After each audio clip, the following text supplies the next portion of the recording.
Welcome back to MAN 3025. I'm Dr. David Hurst, and today we're going to talk about managing in a global environment. This is the companion piece to Chapter 3's Part 1, and we will be using these two pieces for this entire section. Understand that your quiz is on both Chapter 3, Part 1, and Chapter 4.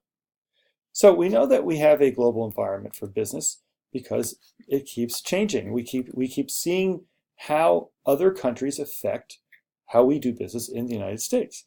And we've seen this over the last 50 years, and if you want, you can go all the way back to World War II, where this was done on purpose in order to weave economies together to help them avoid fighting with each other.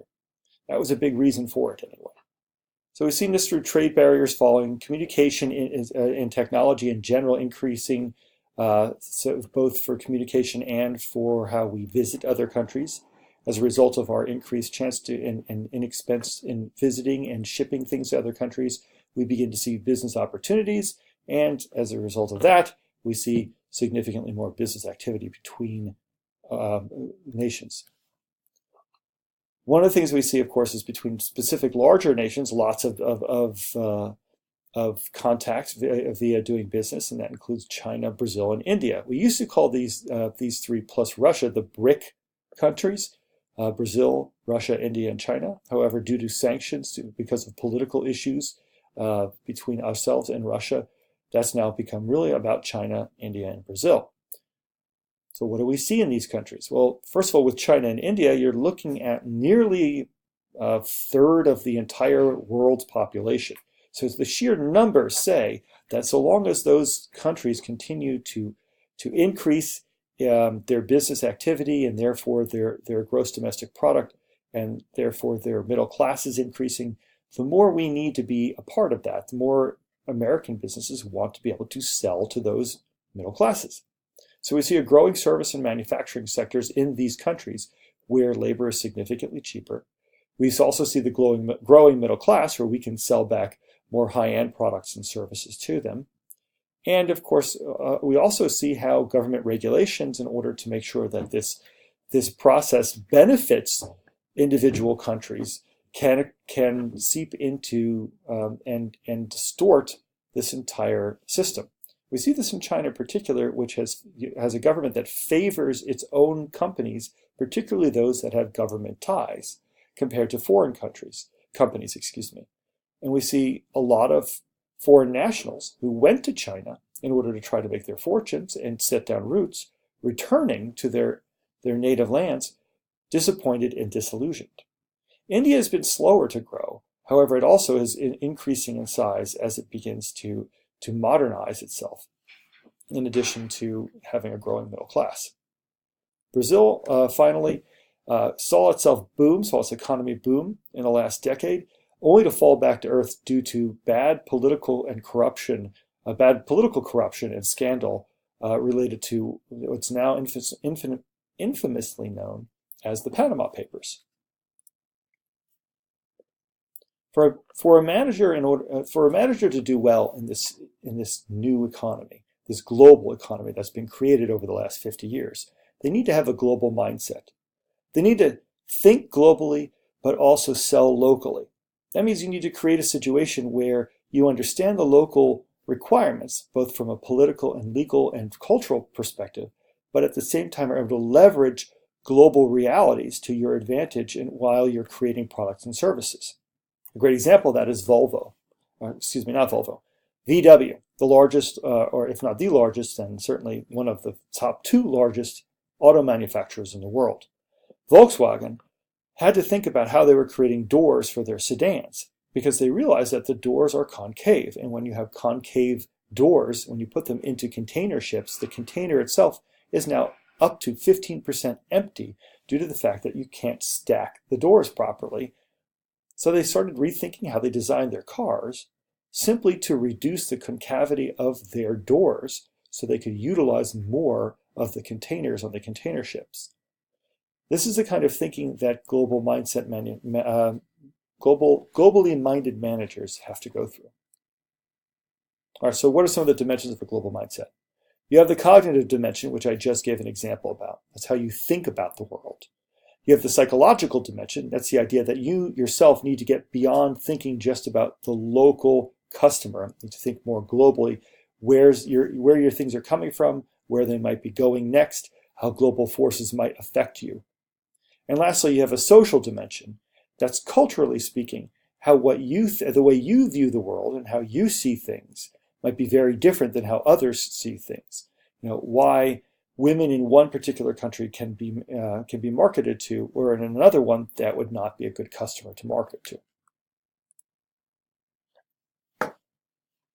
Multinational corporations sprung up after World War II because there was this push by the United States for its companies to move out into the world and help the world to rebuild. Ultimately, that led to these companies being able to sell to burgeoning middle classes and governments across the globe. And these have become very large corporations that now amount to large chunks of our economy. They oftentimes have revenue that rivals small countries. And in addition to that, it's very easy for them to move assets from one country to the next in order to take advantage of opportunities or shore up problems in their businesses. Of course, this has also resulted in all kinds of backlash. A lot of people see multinational corporations as being basically feckless and rootless.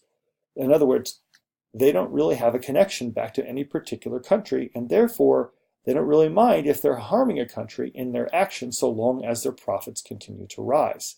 This is not, in fact, an unsubstantiated thought or feeling. There is a lot that goes with the fact that governments are set up to service individuals, but multinational corporations are set up to create a profit, which is not related to servicing every possible individual. Multinational corporations, just like any business, focus on what is profitable and shed what is not profitable. Governments cannot shed citizens. They are required to help their citizens. That's the purpose of government. Therefore, they are, by nature, inefficient, whereas multinational corporations can actually increase efficiency by shedding customers. Companies that tend to spread their culture from their home country, where they originated, tend to be known as ethnocentric companies. Polycentric companies tend to have a more local focus. So if you're in Hungary, you hire Hungarians to run the subsidiary, which is a division of yours, or it might even be a wholly owned company that is in Hungary alone. And so it appears to be a Hungarian company, but in fact is wholly owned by a multinational corporation that might be based, say, in Japan or Germany, or even the United States. And lastly, we have geocentric companies that tend to see their local companies as places where anybody from around the world could end up working based on the need of the corporation. Unfortunately, a lot of Americans see multinational corporations, and more specifically trade deals with other countries, as being anti-American, that they're not helping the United States to remain competitive.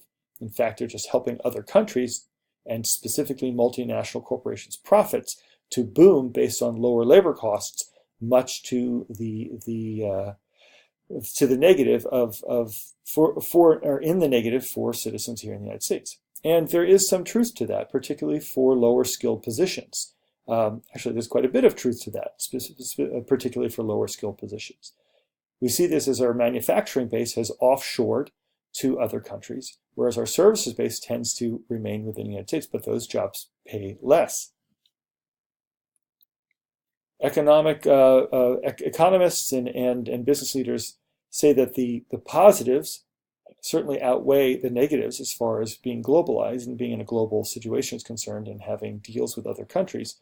However, that doesn't take away the pain for those who are feeling it. So we need to think, how are we affecting all citizens, not just those who are able to afford being a part of the global economy and actually being attached to it? There are many different strategies for entering into business in a global level. They start with exporting and importing and move all the way up to starting your own business, which we call a greenfield venture. Exporting and importing is the least complicated way to get involved with global business. This means you find a product somewhere else, or here in the United States, that might sell somewhere else. You either import this product from another country or export it to the said country if that marketplace can sustain it. The positive of this, the product already exists. It's just a new market that hasn't seen it yet, and therefore it's wide open for you to make money in. The negative, usually people don't modify these products when they are swapping them back and forth. And by not modifying them, that means that they may not perfectly fit a market's needs. Also, culturally speaking, they may not work out well either. We talked about the cup holders and the lack of cup holders in BMWs when they were first brought over here into the United States when we went over Chapter 3, Part 1. Another way that companies get involved with global business is to outsource. Now, outsourcing itself is kind of a broad term. Usually outsourcing means you take something you'd used to do inside of your company and you contract another company to do it for you.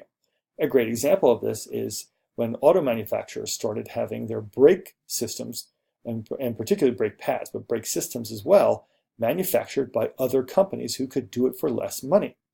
So auto manufacturers reduced the size of their brake manufacturing divisions, outsourced this to other companies that could save them money, and then bought that specifically from those suppliers. Now, outsourcing has also come to mean specifically finding other companies, contractors, to create something for you who are in another country. But that is actually, in fact, a different term. That's called offshoring. It's a form of outsourcing where you go to another country, a manufacturer in another country, and use them. Licensing, another easy way to get involved with global business. Licensing means that you take a product or idea, might be technology, it might be a trademark, and you basically either sell the right for others to use it or purchase the right for yourself. Great example of this is Disney. Disney actually does not own the rights to or never created Winnie the Pooh. In fact, the Milne estate is the ones who created the books, is the ones who every 3 to 5 years go to Disney and create a new contract for them to license Winnie the Pooh. I believe the current contract calls for Disney to pay the Milne estate over $1 billion a year. Not too shabby. So if you have an idea, you have a technology, you have an invention, you have a trademark that people like, some kind of a logo, you can license it to others to sell. All you do is collect a paycheck. Vice versa, it works true as well. You like somebody else's technology, somebody else's idea, you want to create a Mickey or Minnie backpack, you go and you license the right to do those things. You don't have to worry about the intellectual property side of it. You've gone and gotten it from somebody else. More complicated than licensing, importing, exporting, or outsourcing is direct investing. This might include going in on a joint venture with another company. This is where you create a third company where you share in the profits and losses in order to either get into a market that you weren't previously in because you're not really sure of the market, you don't want to invest 100% on your own, or because maybe you need the capital in order to do it. A great example of this was Verizon Wireless. Until recently, Verizon Wireless was 49% owned by Germany's Vodafone. When Verizon decided to create a wireless network back in 1995, they realized they didn't have the cash to do it.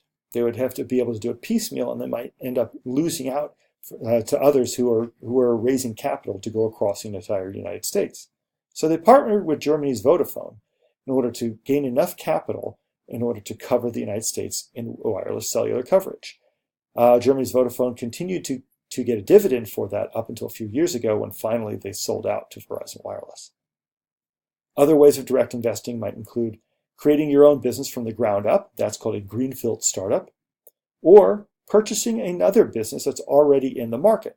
Walmart is famous for purchasing other grocery stores and department stores that are already established in markets and then turning them into Walmarts because those department stores already have a name, they already have market penetration. Now, obviously, this is fraught with risk, this process. So planning, organizing, leading, and controlling, the 4 functions of management, become significantly more complex when you're dealing with other countries where regulatory, legal environments and whatnot are in play, and cultural environments are in play. For example, McDonald's took a while to figure out that Hindus don't eat beef, and therefore they made to make other kinds of burgers. And you need to be mindful of the global marketplace in these ways. We will finish chapter 4 in the next video. Thanks, everybody.